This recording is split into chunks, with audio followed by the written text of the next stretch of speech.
एक हफ्ते में तीसरा एनकाउंटर है, क्या कहना चाहोगे आपकी बात सीआईए में कल ने किया है? ये हरियाणा पुलिस द्वारा एक अपराधियों को पकड़ने के लिए एक मुहिम चलाई हुई है।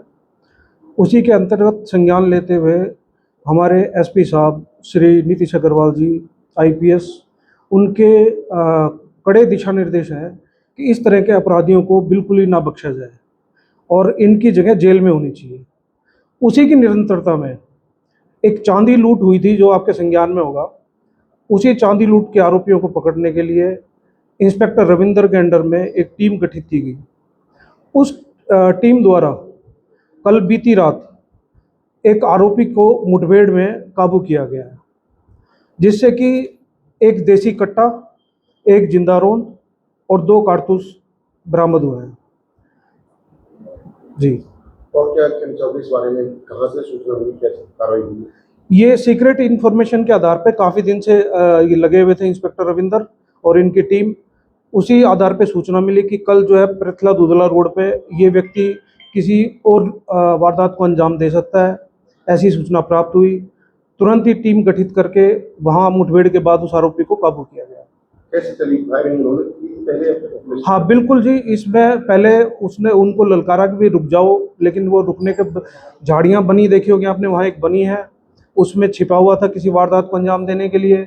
उसको रोकने का प्रयास किया गया तो वही उसने पुलिस पे फायरिंग की। उसी के काउंटर में, रिएक्शन में पुलिस के द्वारा उसको मुठभेड़ करके काबू किया गया। जो बदमाश था पैदल था या किसी वाहन में? नहीं, ये पैदल था। सर, इस पे कोई आपराधिक मुकदमे भी दर्ज है? बिल्कुल है जी, इस पे कम से कम 4-5 आपराधिक मुकदमे दर्ज हैं।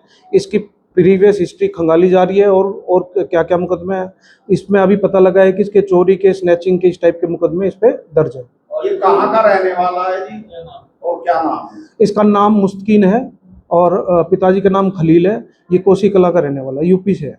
और भी कोई साथी है क्या? हाँ, मैंने आपको बताया कि इसमें जो चांदी की लूट हुई थी इसमें 11 आरोपी थे कुल, जिसमें से 9 आरोपियों को इंस्पेक्टर रविंदर द्वारा काबू कर लिया गया है, जिसमें ये 9 आरोपी था। अभी भी 2 आरोपी फरार है, उनको भी काबू किया जाएगा जल्द। सर, अब तक कितनी बरामदगी हो चुकी है इस मामले में? इसमें करीबन जैसे 30 किलो चांदी का मैटर था तो 20 किलो के आसपास इसमें बरामदगी हो चुकी है। अभी भी इसका रिमांड लेके और बरामदगी के प्रयास इसमें अभी किए जाएंगे। तो जिस तरह की कार्रवाई चल रही है, एनकाउंटर लगातार हो रहे हैं, ऐसे में क्या कहना चाहोगे?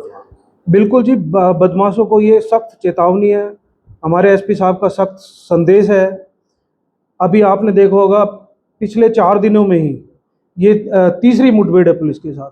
इस तरह की अगर कोई कार्रवाई करेगा, इस तरह का कोई अपराध करेगा, उसको किसी भी सूरत में बख्शा नहीं जाएगा। या तो पलवल छोड़ दें और अपना कहीं और जगह देख लें। क्या वजह है कि अचानक बैक टू बैक की लगातार मुठभेड़ हो रही है? ये प्रयास रहता है जब भी कोई सीनियर ऑफिसर आता है, बदलते हैं, तो उनके दिशा निर्देशों के अनुसार ही कार्रवाई की जाती है सारी की सारी। ऐसा नहीं है, पहले भी खूब इस तरह की कार्रवाइयाँ हुई हैं और आप लोगों के संज्ञान में आती रही है कंटिन्यू। अब यह है डेडिकेटेड होकर तीनों चारों टीम जो हमारी सीआईए की है, एक साथ मिलके एक कड़ा अभियान छेड़ा हुआ है। तो बिल्कुल सख्त चेतावनी है, किसी को भी इसमें बख्शा नहीं जाएगा आगे भी।